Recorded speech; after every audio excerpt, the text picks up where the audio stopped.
Here with the red hot and very controversial Matt Hardy. How you doing? Not too bad. How are you, man? Yeah, it's great to see you here, meeting all the Bay Area fans. It's great to be here. I love this part of the country.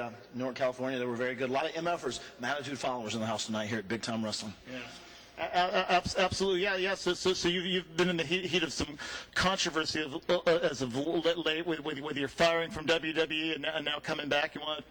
That's right. Well, basically, Matt Hardy equals controversy. And we counted down the days to July 11th, which I declared as my Independence Day. And whenever I knew I was free from a WWE contract, and there was no way legally there was any ramifications, no way they could sue me, no way they could breach me, no way they could do anything, I made sure to show up. I showed up in the Meadowlands, and I got on Adam Copeland, and I beat his ass. And believe me, it's only the beginning, because I promise I will make his life miserable. I will make Amy Dumas, the whore known as Lita's, life miserable. And I'll make the WWE, Vince McMahon, Johnny Ace, and all those assholes that did what they did to me, which was a bunch of bullshit. I'll make all their lives miserable. And that is a promise. Because right now, the MFers are behind me, and the movement is stronger than ever before. And the WWE, they need me more than I need them. Because there's been such a backlash over all this. I promise I'll change the wrestling industry because of this. Yes, absolutely. There quite a backlash. Now, I've never heard the full story. This little scandal broke out. Your longtime girlfriend cheats on you with one of your best friends, and you talk about it publicly on the internet, and you get fired for that? Well, basically, what the deal is, in a nutshell, to sum things up, is I was out. I had reconstructive knee surgery. I'd given everything within my body to the WWE for 7.5 years. You know, everybody's seen it. Ladder matches, table matches, TLC matches. Matt Hardy never missed a booking. I never missed a date. I sacrificed my body. I gave that company a left knee. And whenever I was out to have my surgery, during the course of this time, my girlfriend, Amy Dumas, Lita, who was still wrestling, was out on the road traveling. Adam Copeland, who I would have figured was one of my best friends in the business. You know, they say in the wrestling business, your real true friends, you can really count on like one hand. There's maybe 4 or 5. And I would consider him as one of those guys. And lo and behold, I found out that he had an agenda, and he was doing all he could to move in on my girl while I was gone. She succumbed to that, and there started to be an affair there. Eventually, I found out his wife contacted me, and it was a big to-do, and the WWE backed off, and they didn't say they were wrong. They didn't punish them. They didn't necessarily condone it, but I was the guy that was off TV.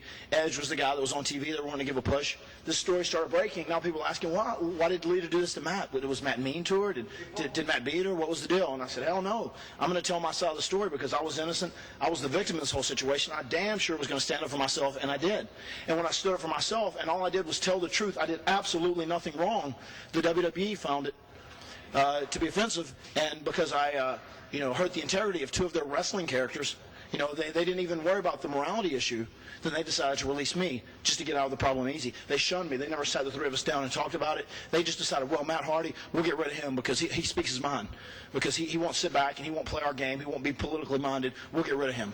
They did that. The people found out about it, and I kept feeding the people, and the people got behind me, and the movement went out of control. In Madison Square Garden, there were 21,000 people that chanted at Lita. They called her a slut. They chanted, we want Matt. They chanted, you screwed Matt. And everywhere they went across the world, people chanted that at Lita and Edge, which led them to put them together on TV. Right.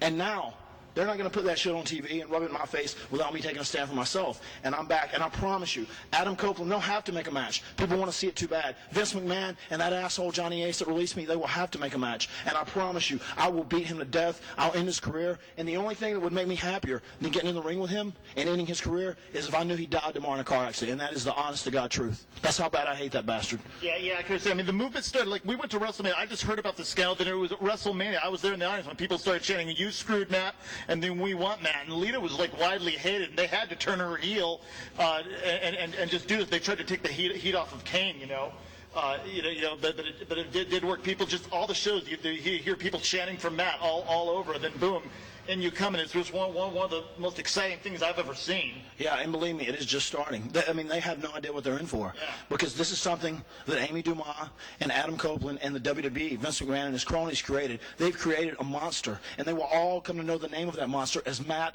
fucking Hardy. And believe me, I'm counting down to the day I get revenge on all these guys, and I will. Yeah. So tell me, this is like been really hot news, especially now on the internet since you crashed Raw, which I said which was a really exciting thing. It's the most talked about thing in the wrestling world right now, and people know, is this a work shoot or was it a work from the start? You want to address that controversy? This was a shoot all the way. And this is going to be the most realistic rivalry in the history of the wrestling business. Because regardless, people know that we get in the ring and we entertain people. When Adam Copeland and I get in the ring, that's not going to be entertaining. Yeah, because to me it was like, The best feeling of all this is my knuckle. One of them still split from when I was hitting him right there. Mm-hmm. That's the best feeling I've had in several months. Just knowing that I was able to put my fist and knuckles upside his head. And when I get in the ring with him, and inevitably they'll have to do it, but people are going to force this match to happen. Whether I'm with the WWE, whether I'm with TNA, whether I'm with Ring of Honor, whoever it may be, I'm going to have to get in the ring with them. They're going to have to make it. The company will never live it down. And I promise you, it'll be the most realistic rivalry, and it'll be the biggest ass beating you've ever seen. Yeah. Guarantee you that. Yeah. That's amazing because I was looking at it, I thought, like, God, you must be the most professional guy in the world to actually want to come in and work. What to a lot of this was a personal tragedy. Yeah, I mean, it was. To me, it was a personal tragedy. I mean, I had the girl I was planning on marrying and spend the rest of my life with, having a family. That was gone. And on top of that, the company that I loved so much that I thought loved me, while I was down, put a bullet in my head and ended my dream job, something I'd worked for since I was 9 years old. I mean, in one swoop, I lost everything. And, when you lose everything, you really don't have anything else to lose, so you're willing to do whatever. And I'm at that point where I'm willing to do whatever. Yeah. Yeah. It's just amazing, and the fans are eating this up, and they're loving it, and they're behind you 100%. Yeah, and so tell me something. If you're gonna come back at WWE, is it gonna be Matt Hardy version 2? No, it's just gonna be Matt fucking Hardy. Just Matt fucking Hardy. Whipping ass and taking names. Yeah, for sure. Now this Johnny Ace character, like, I remember him in the UWF. He used to be the flag waver for the sheep herders. You ever see him wrestle when you were a kid? Yeah, he sucked. He was horrible. Yeah, he had a mullet. And let me tell you about Johnny Ace. Johnny Ace went over to All Japan, and he ran it, and the company went out of business. He went to WCW. He was on the clock when it went out of business. And he came to WWE, and if Vince McMahon doesn't do something, he's going to run the WWE out of business because he's an asshole. And he's the guy that never liked me from the start, and he's the guy that pushed me out of here. And if I have my way, I'll get him in the ring, and I'll whip his ass, too. Yeah, I mean, amazing. Yeah, because he seems to be kind of the forefront with your two recent run-ins with WWE. Yeah, and actually, if you look back, if he's on TV again, you'll notice I split his eye. He had a black eye from last Monday when we were scuffling. That's the honest to God truth. That's a shoot, too. Wow. Yeah. That is bizarre. Yeah, because there was all this talk that you were going to, like, show up on TNA or something, or if you were going to. But obviously, you must have some deal worked out with WWE where you can come in. Well, there's going to be a deal worked out. They have to arrange a deal with me. Mm-hmm. At this point right now, the people won't take it anymore. Right. I mean, the people have brought me back. The MFers, the Attitude followers, not even being in a gimmick, the wrestling fans that respect the effort that Matt Hardy's put in throughout over the years and the way I've sacrificed my body, they're the people that are forcing the WWE to bring me back. Yeah. Because everywhere across the world, they've been chanting, "We want Matt," and "You screwed Matt." And there's no way they can get around not bringing me back. And I know that. And I have them in the palm of my hand right now. Yeah. And it's going to happen. Yeah, absolutely. It'll just be good for business on their part, but for you, it's going to be some personal vindication. Yeah, it's going to be good for business, and I'm coming in at the expense of Edge and Lita, and I'm gonna ruin their careers. We're going to go through this program. I'm going to ruin their careers, and in this, I'll go up, make my career better, and both of them can go to hell. Yeah. That's basically where I'm at. Well, I hope so too, because I totally feel your pain, and a lot of other people do. But good looking at you is going to have no problem finding new women. Not at all. Believe me, I've been a maniac. Yeah. And as far as that goes too, whenever I get into the WWE, I'm going to make sure this shit doesn't happen again, man. It's time for somebody to stand up. Like, the wrestling business has been bullshit. The way they run over people. It's time for somebody to get in there, man, and take a stand for things. Yeah. And I'm going to be that guy, man. What are they going to do? If I get in there, they're going to fire me again? Who cares? I've been fired before. I don't care at this point. Whatever they want to do. Yeah, for sure. So like I want to ask a few Matt Hardy questions. Like because I was bringing up that whole version 1 thing when you went solo after being a great tag team with your brother who wrestled here before at BTW.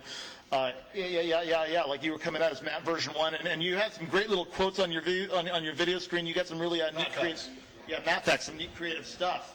Yeah, so that's what. Are you going to evolve in different versions of Matt Hardy? Whether you're version 2 or version 3, do you have any plans to do that kind of stuff? Well, I think version 1 is always going to be a part of Matt Hardy. Yeah.